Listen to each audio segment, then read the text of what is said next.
Hey there, brown blazers, white blazers, blue blazers, and yellow blazers. This is On Step. You're watching Primal Aim. I'm excited that you tuned in today because I got a lot of really cool footage to show you of the whites. I'm just now finishing them up right now. And so tomorrow I will enter into Maine. But nonetheless, I want to do a little bit of intro music for you guys, and I hope you enjoy this video. How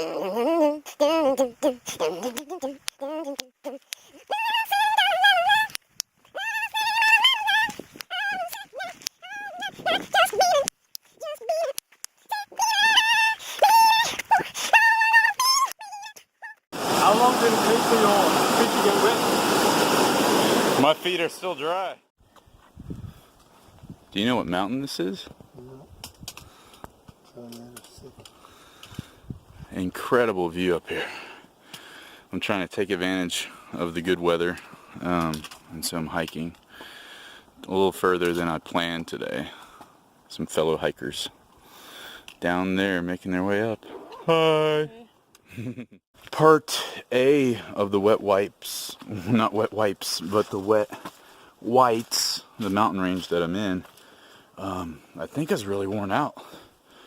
I was doing repetitive high mileage days and had 2 days, I guess, in the whites, and so I was pretty pooped. And anyways, I had a 0 yesterday, which was much needed, and it rained all yesterday. And so I'm trying to take advantage of good weather. I'm back out.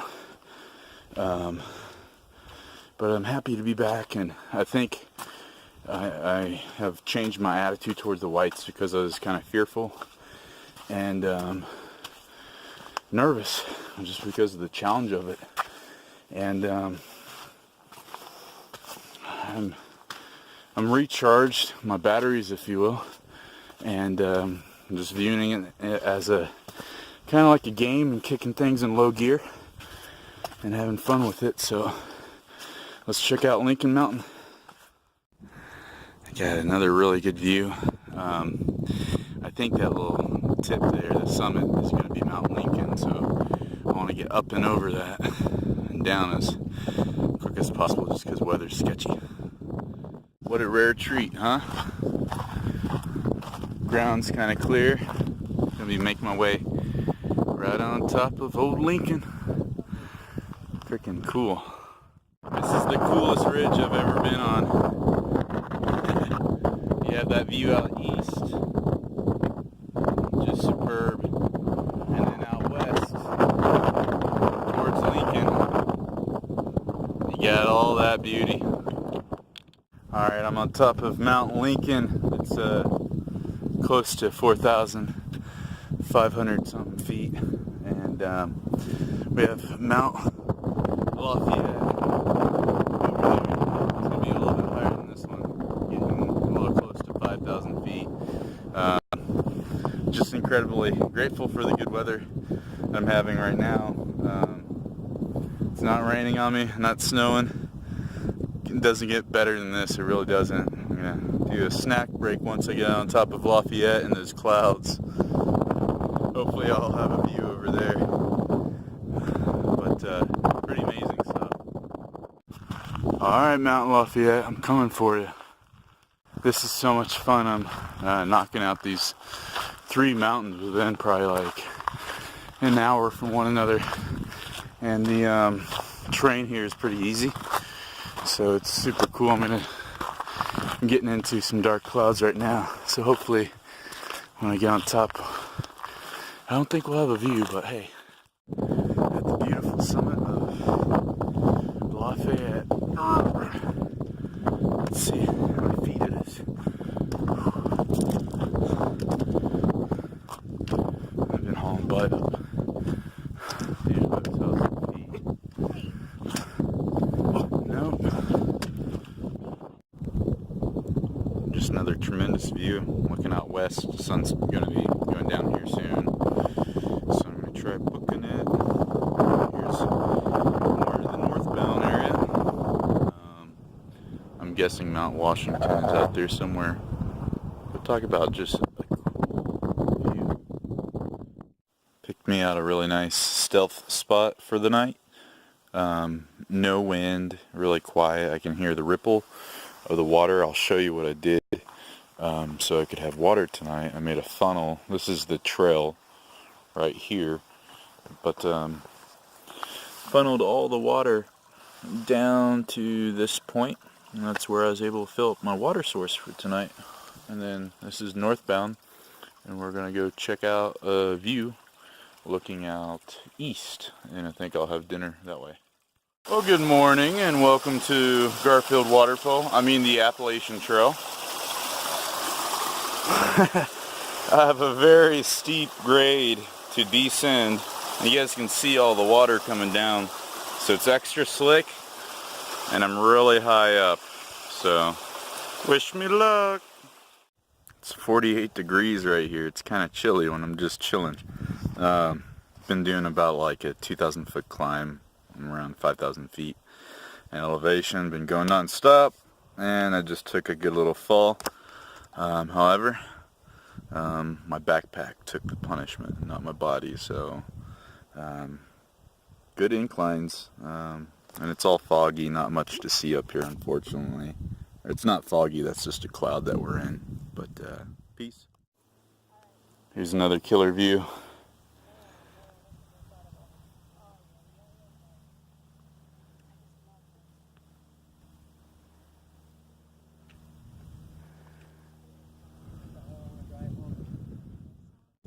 Just ran into a really kind fella named Biscuit Man. He thru-hiked back in '81. Can't even imagine doing it back then, but he hooked me up with a snickerdoodle.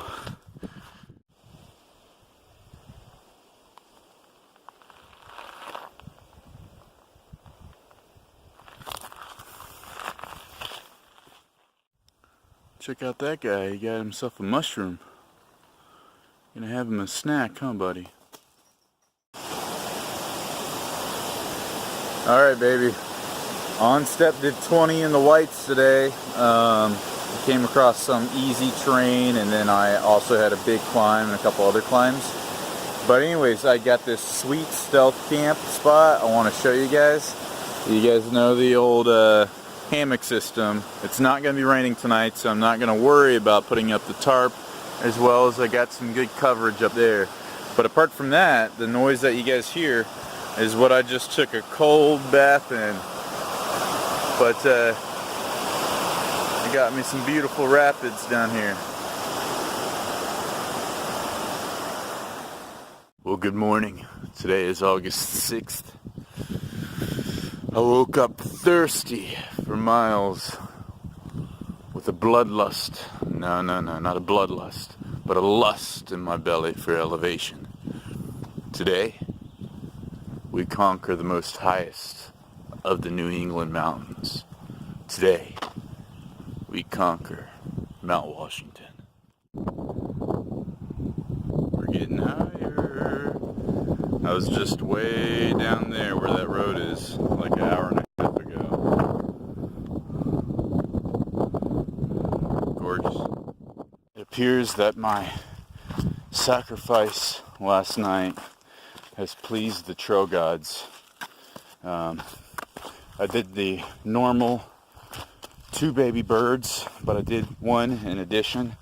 I cut up a 3rd baby bird and sacrificed it upon an altar as, you know, a blood offering to please the trail gods. Because today, once I get on top of summit of Washington, it's going to be clear.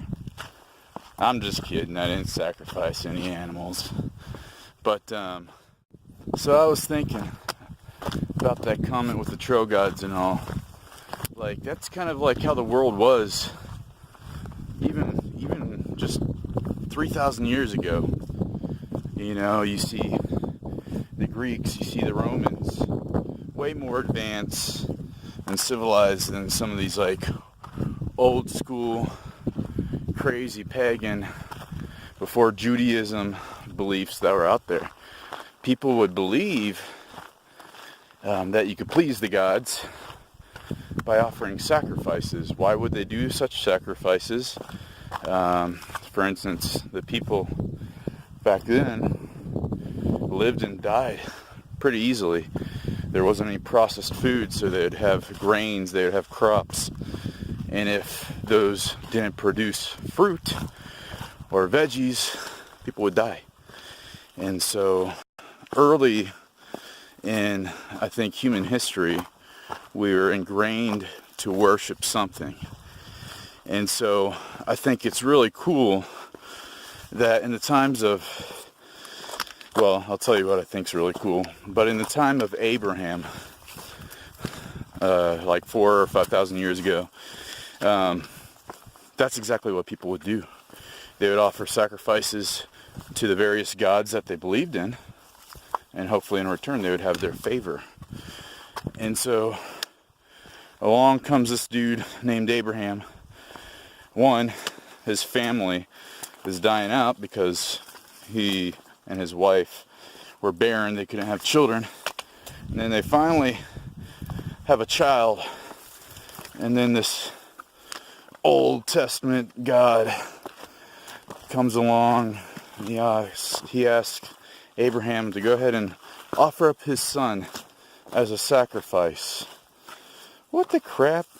This guy's 99 years old, and he just now has a kid, and now the God that he believes in wants him to go ahead and offer it, to sacrifice his son. It may sound incredibly barbaric and primitive to our ears now in our society, but in that time, that was completely acceptable in the society that he was in.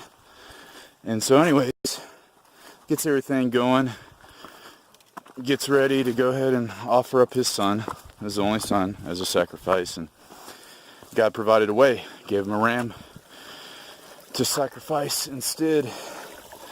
And so we see that parallel to the life of Jesus 2,000 years ago. That was the ultimate sacrifice that came for us. Anyways, the thing that I find is cool about that story is that I believe that there's a God who meets us right where we are. Just as Abraham was in a society, in a culture, in a time period, God met him right there within his context. And I believe that God is still doing the same today, not wanting us to sacrifice our children or even animals, but let our sacrifice be a humble spirit and a pure heart. Alright, that's enough. Very few folks get a chance to see all this on a clear day like this, so I'm incredibly fortunate. We're getting a little closer to Washington. Right up there. I'm coming for you, baby. Stop the area ahead. Has the worst weather in America. Many have died there from exposure, even in the summer. Turn back now if the weather is bad. White Mountain National Forest. We shall go forward. That life flight was for a fellow who's having some heart trouble, and so said a prayer for him, and I think he's going to be all right. Nonetheless, that's it. Let's do it.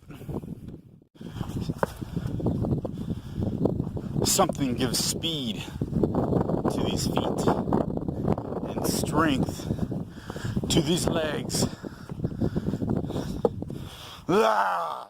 Believe it or not, there is a line to take your picture at the summit.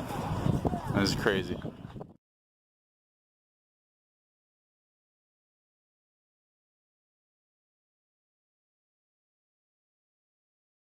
I knew I should have got the train to take me down.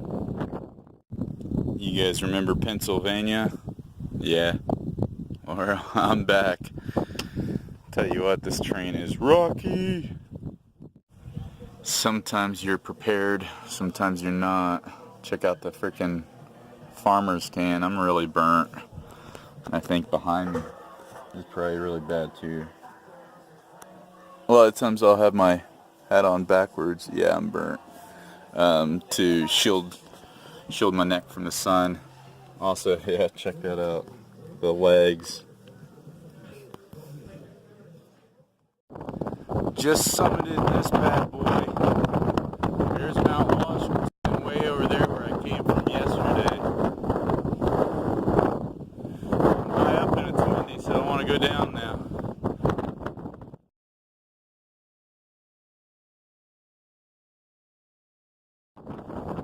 I got too good of a 360 view not to film it. These are probably about 40-mile-per-hour wind gusts.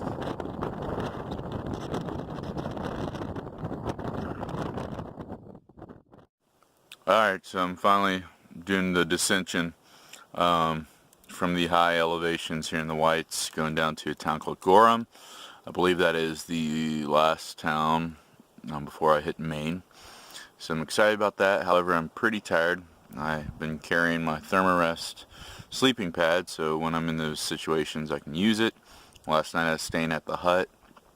Did a little bit of work for stay. They fed us really well, and when it became bedtime, I blew that beastie up, and within 15 minutes it deflated itself, so I only got about 3 hours of sleep last night. And so I'm pretty tired. My knees are in a lot of pain, so I'm ready for another zero. Left paw once. We had to take 2 weeks off. But that was one time she got hurt. Little bitty. There he is. Hey, little guy.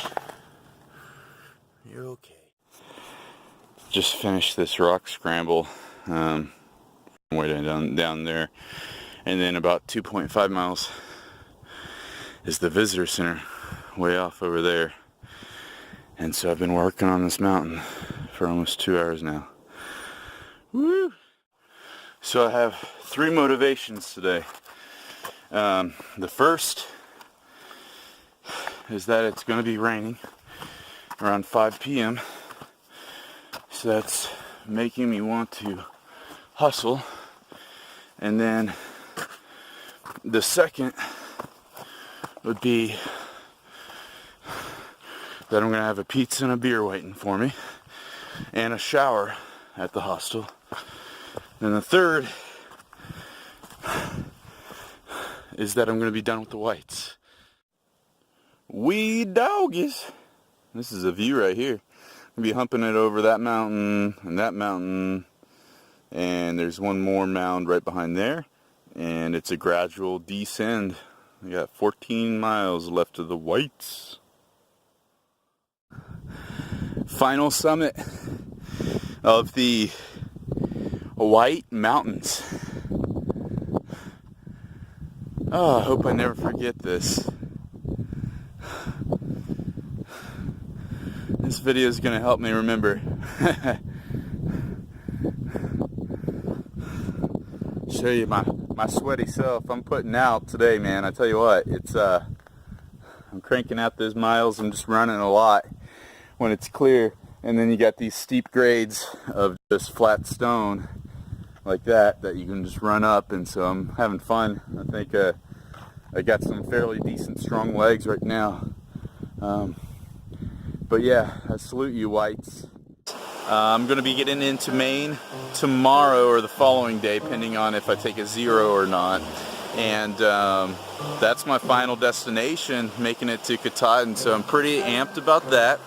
And like always, my friends, I want to challenge you guys to live the life you've been given to the utmost, and to go out and have an adventure. You guys be blessed. Thanks for tuning in.